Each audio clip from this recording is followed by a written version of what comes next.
भारत विरोधी या चीन विरोधी या कोई देश विरोधी नहीं है। हम लोग का वरिष्ठ नेता जो है वो देश प्रेमी है, देशभक्त है, देश की जनताओं से माया स्नेह है उनका, और ये नेपाल में कुछ करना चाहते हैं। इसके बाद जो जेनजी आंदोलन हुआ, हमारे जो विगत का जो करीब 75-80 बरस से जो पार्टी सब है, एमाले कहिए, कांग्रेस कहिए, वो सब जनता के बीच में खाली अपना स्वार्थ पूर्ति बाहे कुछ नहीं किए।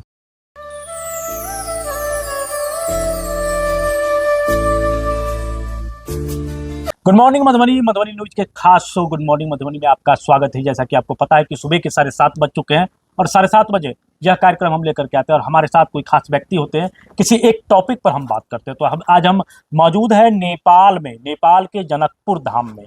और जनकपुर में इसलिए मौजूद है कि अभी हाल ही में चुनाव हुआ है और चुनाव होने के बाद क्या कुछ स्थिति है, इसी पर बातचीत करने के लिए हमारे साथ हैं राष्ट्रीय स्वतंत्र पार्टी के मध्य प्रदेश के विभागाध्यक्ष अंबु प्रसाद शाह। स्वागत है सर मधुबनी न्यूज के खास शो। धन्यवाद। बालेन शाह जीत गए, काफी बहुमत से पार्टी आपकी जीती है, क्या कहेंगे, कितनी मेहनत करना पड़ा और किन किन परिस्थिति से गुजरना पड़ा? लगभग अभी हम लोग 2/3 बहुमत करीब होता है नेपाल में, 275 सीट में 284, उसमें से 184, इसमें से हम लोग 182 पर जीत पाए हैं। और खास करके देखा जाए तो ये पार्टी लगभग 3 वर्ष पहले ही स्थापना हुई और 3 वर्ष में ही हम लोग जो इससे पहले 21 सीट से इस चुनाव तक हम लोग 182 सीट पर आ पाए हैं। ये जनता का अपार स्नेह प्रेम है और इसमें हम लोग आशा भरोसा दिला पाए हैं। जो अभी कहिएगा हम लोग का सभापति रवि लामिछाने और बालेन्द्र शाह बालेन जो भावी प्रधानमंत्री है, यानी कि रामनवमी के दिन वो शपथ लेने जा रहे हैं नेपाल के प्रधानमंत्री, जो 40वां प्रधानमंत्री बनेंगे। हम लोग बहुत ज़्यादा उत्साहित है। उसके बाद है कि हम लोग जिम्मेवारी बोध कर रहे हैं कि हम लोग के सर पे, हम लोग के कांध पे बहुत बड़ा जिम्मेवारी आया है। आप नेपाल जो बहुत ज़्यादा विकसित देश भारत और चीन के बीच में है, लेकिन हम लोग अभी भी गरीबी रेखा के मुनि हैं, नीचे हैं, उसके बाद शिक्षा में आगे नहीं है। इस सब के कारण हम लोग को अब ज़्यादा जिम्मेवारी का महसूस हो रहा है। इस सब पर हम काम करके आगे हम लोग का मैंडेट है कि 5 साल में हम नेपाल को विकसित देश में शामिल करें, यहाँ का अर्थतंत्र बढ़ाए, यहाँ को जो गरीबी है उसको हम सब मिटा पाए। उसके बाद यहाँ पर शिक्षा में अभाव है, खास करके हम मध्य प्रदेश के विभागीय प्रमुख के नाते है कि हम लोग को प्रदेश में देखना है तो 7 प्रदेश में ये प्रदेश सबसे नीचे स्तर में है शिक्षा के हिसाब से देखा जाए तो उसको हमको ऊपर ले जाना है।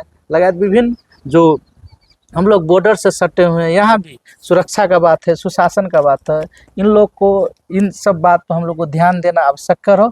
और इस सब करने के लिए जो जनता ने, यहाँ की आम मतदाताओं ने हम लोग को जो जिम्मेवारी दे उसके लिए धन्यवाद भी देंगे और आगे जिम्मेवारी से काम करेंगे। आपके मार्फत हम प्रतिबद्ध होना चाहते हैं।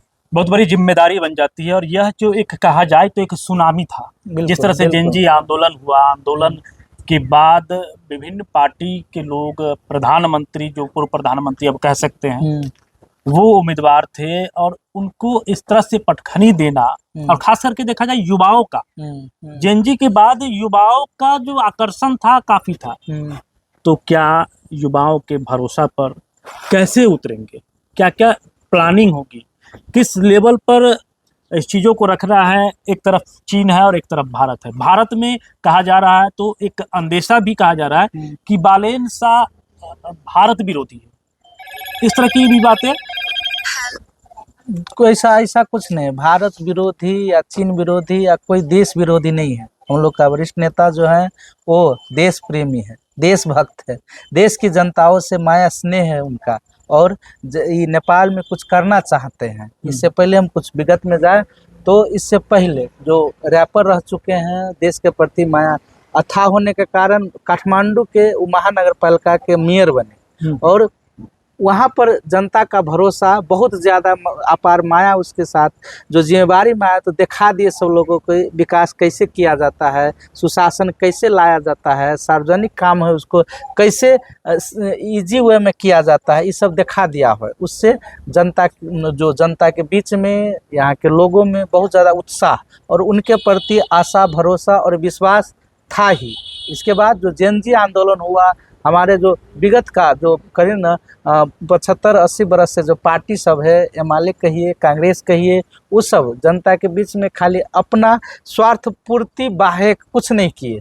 अपना परिवारवाद में लिप्त हुए, अपना सत्ता मोह में लिप्त हुए और अपना आय अर्जन कैसे करे वो भ्रष्टाचार में जो लिप्त हुए, उसके क्रोध में, उसके विरुद्ध में यहाँ का युवा सब लगे और दिखा दिया कि कैसे युवा सब जब जागता है, हम लोग बार बार कहते हैं युवा जब जागता है, युवा जब आगे बढ़ता है तो उसको रोक पाना बहुत मुश्किल होता है। वही मुश्किल वाला बात किया और दिखा दिया कि युवा में क्या जोश होता है। उसके बाद हम लोग जो अभी स्थिति में है कि इतना सारा बहुमत जो हम लोग को अपेक्षा से ज़्यादा, हम लोग जो चाह रहे थे कि हम लोग को बहुमत मिलेगा, यानी कि 150 प्लस सीट मिलेगा, लेकिन उससे भी ज़्यादा जो मत दिया हुआ है, मतदान किए हुए हैं, इससे हम लोग आभारी हैं। और फिर से रिपीट करेंगे कि ये माया स्नेह है जो एक तो आगे कर दिखाने का जो भीतर हुटहुटी कहते हैं हम लोग, या भीतर जो चाहना है, उसको जज्बा है, उसको देखा है यहाँ के लोगों में, जो हमारे नेता है बालेंद्र शाह।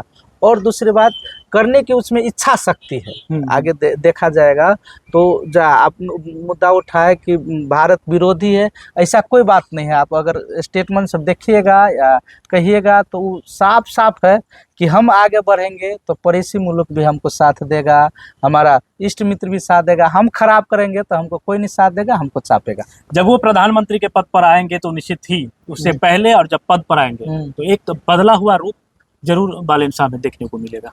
अब अभी भी देखा गया है, जैसे इससे पहले हमारे नेता है जो बहुत कम बोलते हैं, वो कर्म में विश्वास रखते हैं और काम में भरोसा करते हैं। ज़्यादा बोलना, ज़्यादा भाषण देना या ज़्यादा कुछ कहना नहीं चाहते हैं। ये हम कुछ याद करेंगे कि मध्य प्रदेश से ही वो पहले बार सार्वजनिक मंच पे आया, जो माघ 5 गते विगत जो सार्वजनिक, उससे पहले वो सार्वजनिक मंच पे कभी भाषण दिए ही नहीं थे।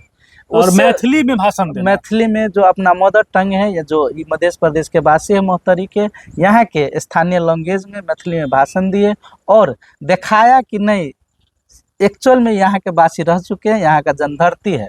उसके बाद यहाँ का लोकल मुद्दा, स्थानीय मुद्दा उठाया, जो कहा जाता है कि नेपाल में जनकपुर धाम का, जानकी माता का, सीता माता का और भारत में यानी कि मर्यादा पुरुषोत्तम श्री राम का जो वैवाहिक स्थल है, इसको पर्यटक के रूप में स्थापना करना पड़ेगा। हम लोग को भारत और नेपाल का क्या संबंध है वो दर्शाए वहाँ पर ही। और इसके बाद यहाँ पर पर्यटक का आना, ये विश्व भर में जो आस्था का केंद्र है हिंदू धर्मावलंबी का, वो कैसे आगे बढ़ेगा उस पर ध्यान देना। और जो इससे पहले जो एक अफवाह थी कि प्रदेश खारिज करना चाहता है या कहिए ना कि संघीयता मिटाना चाहता है, उसको और ज़्यादा तवज्जो देकर वो आगे कहा कि नहीं, हम लोग प्रदेश को बलगर बनाना चाहते हैं। ये जनकपुर धाम में या यहाँ के अधिकार मांगने के लिए काठमांडू नहीं जाना पड़ेगा।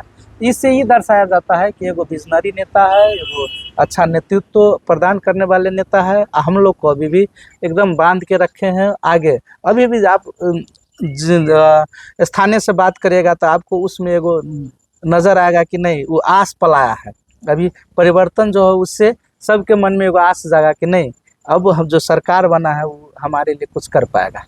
जनकपुर में किन चीज़ों की कमी है, जनकपुर में और क्या होना चाहिए? क्योंकि जिस तरह से हमें पता है कि आप मेयर के भी आप उम्मीदवार हैं, चुनाव में आते हैं, तो क्या कुछ जनकपुर में क्या बदलाव होना चाहिए? नहीं, एकदम अच्छी बात कहें कि हम लोग भी चाहते हैं कि यानी कि हम लोग जो यहाँ के 3 नंबर क्षेत्र के मनीष झा उम्मीदवार थे, उन लोग को भारी बहुमत से यहाँ की जनता ने जिम्मेवारी दिए हैं। हम लोग भी चाहते हैं, हम लोग आगे से ही काम कर रहे हैं यहाँ जनकपुर धाम में, व्यवसायी के हित में व्यवसायिक प्रतिनिधि बन के काम किए या सामाजिक कार्य किए, या यहाँ अभी सबसे बड़ा मुद्दा आपको सौर सफाई बना हुआ है। क्या है कि यहाँ पर धार्मिक बहुत से विश्व भर से धार्मिक पर्यटन आते हैं, या भारत से ही जो इतना बड़ा 1.5 करोड़ का आबादी है, वहाँ से ही बहुत सारे लोग यहाँ पर आ रहे हैं माता जानकी का दर्शन करने और ये पवित्र धाम को एक चोट माटी यहाँ माथे में लगाने से। इससे हम लोग क्या समझते हैं कि यहाँ अगर हम लोग अच्छी सफाई कर पाएँ, जो आ रहे पर्यटक उन लोग को हम व्यवस्थित कर पाएँ, उन लोग को हम खुश कर पाएँ, उन लोग को हम एक दिन के सट्टा में हम 4 दिन यहाँ पर रोक पाएँ, तो ये जनकपुर के लिए आसान होगा, जनकपुर के अर्थतंत्र बढ़ाने में, यहाँ का समृद्धि लाने, यहाँ के व्यवसाय बढ़ाने में। इसलिए हम लोग भी चाहते हैं कि और यहाँ का जनता ही जो हम चुनाव के दौरान इतना मेहनत किए, इतना हम बीच में रहे, तो उनका ही अपेक्षा है हमसे कि नहीं, आप जो है जो यहाँ के जनकपुर धाम के लिए जो कुछ सोच रखते हैं यहाँ को आगे बढ़ाने में, तो अब जनता ही कहने लगे, यहाँ के जन समुदाय, यहाँ के स्थानीय वासी कहने लगे कि हम आपको ये आगे मेयर के रूप में देखना चाहते हैं। तो उसी जनता का, यहाँ का स्थानीय वासी का हम भरोसा के तौर पर, आशा के तौर पर हो सकता है कि हम आगे इस रूप में आए, इस रूप में आया, और शुभकामनाएं भी देते हैं। सरकार बनी इसके लिए शुभकामनाएं, और भविष्य में आप मेयर बने, हमारी टीम की ओर से बहुत बहुत बधाई दे रहे हैं जी, आपको। बहुत बहुत धन्यवाद। अंत में भारत और नेपाल हमारा बेटी और रोटी का संबंध है, तो मधुबनी न्यूज के माध्यम से जितने भी दर्शक देख रहे हैं क्या कहेंगे? नहीं, एकदम से आप सबसे पहले आप लोग को भी बधाई, आप लोग को भी शुभकामना कि नेपाल में एगो स्थायित्व सरकार हुई है। इससे पहले देखिएगा तो 5 साल के दौरान में 10 गो प्रधानमंत्री हो जा रहा था, तो होना जो संबंध में बिल्कुल हम लोग जो संबंध जोड़ना चाहते थे उसको आगे बढ़ाने में बहुत मुश्किल होता था। अब क्या हुई है कि नहीं, अब जो स्थायित्व स्थिर सरकार बनी है, उससे हम लोग का जो बेटी रोटी का संबंध है उसको आगे बढ़ाने में, कोई मुद्दा पर बात करने में, यहाँ का हम लोग भी चाहते हैं कि नहीं, यहाँ से भी बहुत सारा पर्यटक बन के या पारिवारिक संबंध निभाने के चलते भारत जाते हैं, और वहाँ से भी आप लोग बहुत संख्या में आ रहे हैं। तो हम लोग आप लोग को आतिथ्यता करने में, यहाँ पर जो जनकपुर धाम को माना गया है कि नहीं, परंपरा आपको त्रेता युग में ही जो मर्यादा पुरुषोत्तम श्री राम को ऐसा अतिथि सत्कार किए थे जो कभी नहीं हुआ है मिथिला का या जनकपुर धाम का, ऐसा पहचान है। तो हम लोग चाहते हैं कि आप लोग ज़्यादा से ज़्यादा संख्या में आए, हम लोग को आगे बढ़ाने में, संबंध को अच्छा करने में हर संभव प्रयास करेंगे। हमारे सरकार भी यही चाहती है कि नहीं, आगे जाके भारत और नेपाल का अगर संबंध अच्छा बनता है तो दोनों देश के लिए, अर्थतंत्र के लिए, यहाँ स्थायित्व के लिए, यहाँ सामाजिक उत्थान के लिए और ज़्यादा अच्छा होगा। तो आप लोग से भी हम गुजारिश करते हैं, आप लोग से भी आग्रह करते हैं कि हम लोग इस संबंध को और ज़्यादा बेहतर बनाना चाहते हैं, आप लोग भी इस पर ध्यान दीजिए। निश्चित ही आप लोग भी ध्यान दीजिए। भारत और नेपाल का संबंध जो है एक बेटी रोटी का संबंध है, दोनों देश के लोगों का एक दूसरे के साथ संबंध है। तो बहुत बहुत धन्यवाद, आपने अपना कीमती समय दिया।